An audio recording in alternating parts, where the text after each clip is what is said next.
you have any tips for outrunning a chainsaw, Billy? Yes. Yes, for sure. One, as much as it might hurt you to hear me say this, is play Billy. Now, I'm not saying you have to go into a actual match against the Billy, but like take a friend into a custom game and try and see how Billy works. Because if you start to get used to, getting used to the fact that the way his cooldown works, the way he turns, that kind of thing, it makes it a lot easier to understand how you should run effectively against them. Ultimately, as soon as a Billy starts revving his chainsaw... Okay, hang on.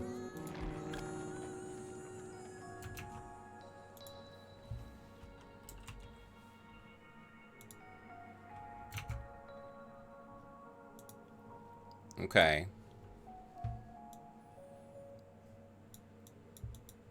Billy versus survivors.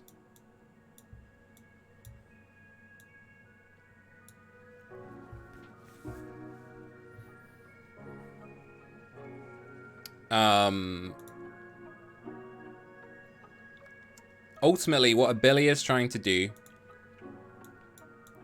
as the killer is close down the gap.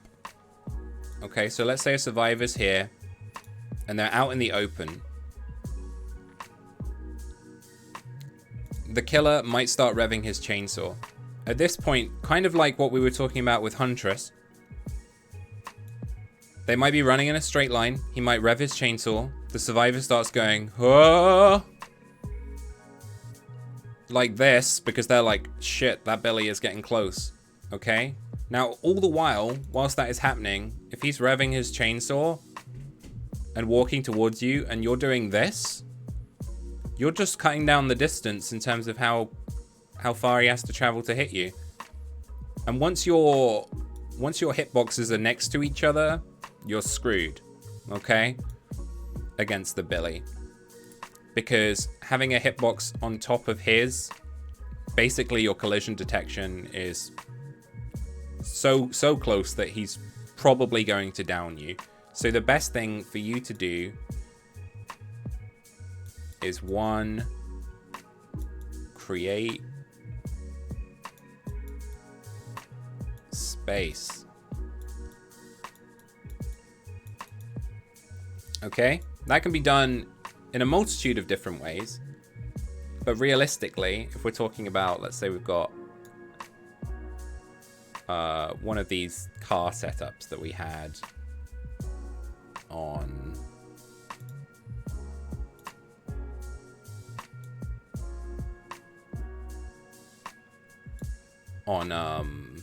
that map we just played, Auto Haven. Okay, we've got like a short side of a loop here, big side of a loop here. For Huntress, she creates the space, or like closes down the gap by people running around loops. So I hit the David over the side of this truck, for example. I hit him over the bed of the truck. With Billy, ultimately, we're trying to create space. So the Billy comes in. Okay, let's say he comes in from this angle. Doesn't manage to get his chainsaw around the corner. That might start off the loop. Okay, so at this point, Survivor's gonna go, I'm gonna go around the long side to keep distance from the killer. The killer is going to chase me around. Yeah, we're gonna do that potentially 3 times. Because we want to get back to the pallet. That's going to close down the gap. Okay, the gap's going to start to close. Sometimes you might get the killer swing through the pallet. If he misses you, that can also open the gap up again. Maybe you might get one more loop. Now, be very aware that sometimes unrelenting will be a thing. Gotta go. No worries. Thanks for hanging out. I appreciate it. But yeah, closing down the gap is what the Billy is trying to do until you drop your resources, okay? So until you drop the pallet. Now some Billies, as we're going around, might rev their chainsaw coming into the loop because they think you're going to drop the pallet. At this point, if a Billy, let's say here, revs his chainsaw, you probably have enough distance because he's going to stop here. He's going to be like, hey, you're going to drop this pallet, so I'm going to break it immediately. Then we can continue our chase somewhere else. At that point, go against all your basic instincts and don't drop the pallet. Run this way, because as soon as you're here, he's going to have a really tough time to chainsaw you again, and he's moving slower. So if a Billy is committed to chainsawing,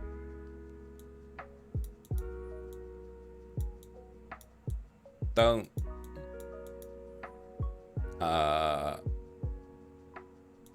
waste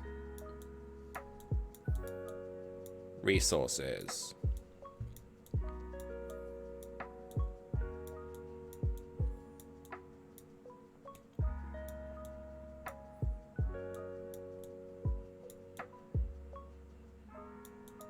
Versus the chainsaw, okay? I'm not saying it won't happen, and I'm not saying that there aren't times where you might feel you have to drop the pallet, otherwise you're taking a hit. But ultimately, you're trying not to waste your resources against Billy, because Billy is one of the best killers for using up resources very quickly. Because he travels so fast, he can move across the map at such a speed with his chainsaw that it means he can get around very quickly. Ultimately, you can eat up pallets very quickly. So Billy is trying to killer.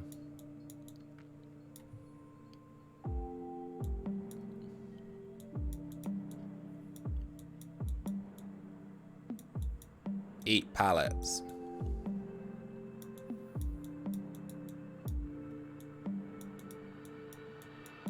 Close the gap.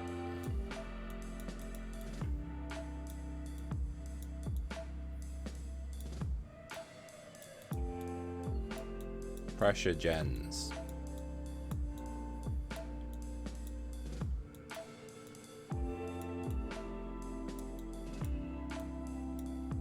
Whoops. Sorry that that's like... There we go.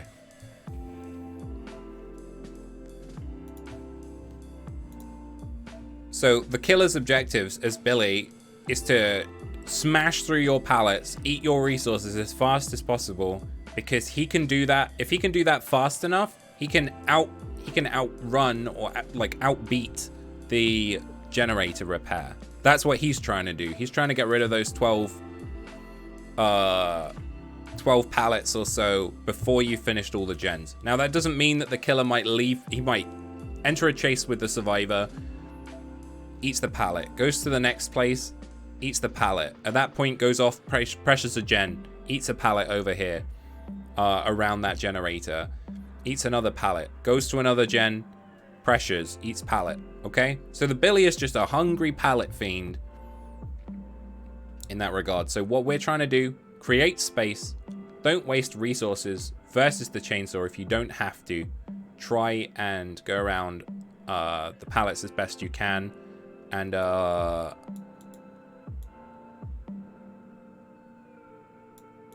know where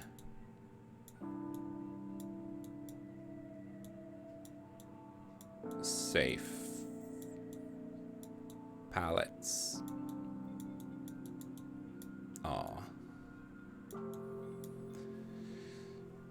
Like I said, the longer loops that exist are safer against a Billy. When you're playing, let's say for example, we were playing around this side against a Billy, this would be very unsafe in comparison because it's such a short loop that he could close the gap down pretty darn quickly. And that's going to use the pallet. Sometimes it's better to always play the safe side of the pallet, But if you don't have to use that pallet and you get downed, sometimes it's good to save that pallet so that people can come and pull you off the hook. What am I trying to say here? Sometimes it's better to take the hit or take the down and save the pallet, because then you can always go back there later on in the game. That pallet can still exist later on and be used in the same way that it was used earlier.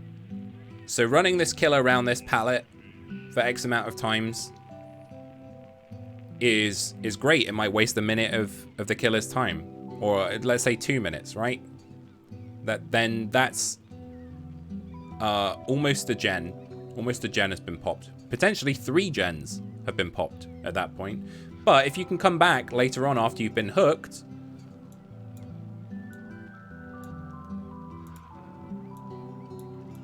and you can get back to this loop, and you can do this whole process again for another 2 minutes, then suddenly you've bought your entire team potentially 4 or 5 gens. So what I'm saying is, try not to panic.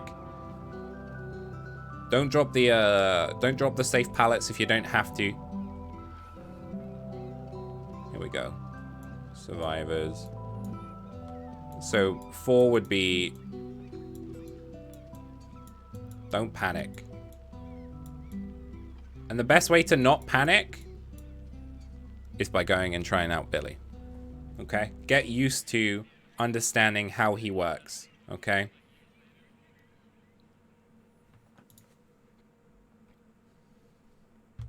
Five. Play Billy.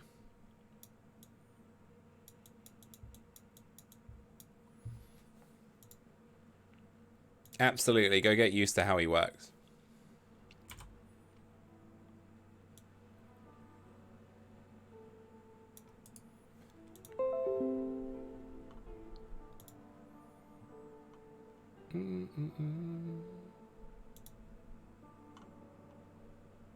You know, I'm very prone to throwing down pallets that are safe. But a lot of that comes down to the fact that I don't want to loop a killer around a pallet for X amount of time. Sometimes I'm just not... I've played the game for so long, I'm just not always like, let me do this the most efficient way that I can. You will see a lot of streamers that absolutely will play for efficiency and always play to try and force as much efficiency as possible. And you'll see them end the game and they've only dropped 2 or 3 pallets during the entirety of the game. A good force stack does not use all the pallets in the game. Late game, perhaps, if they're just having a bit of fun.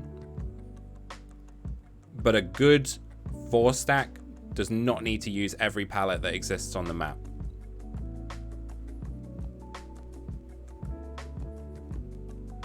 It's really informative, thank you.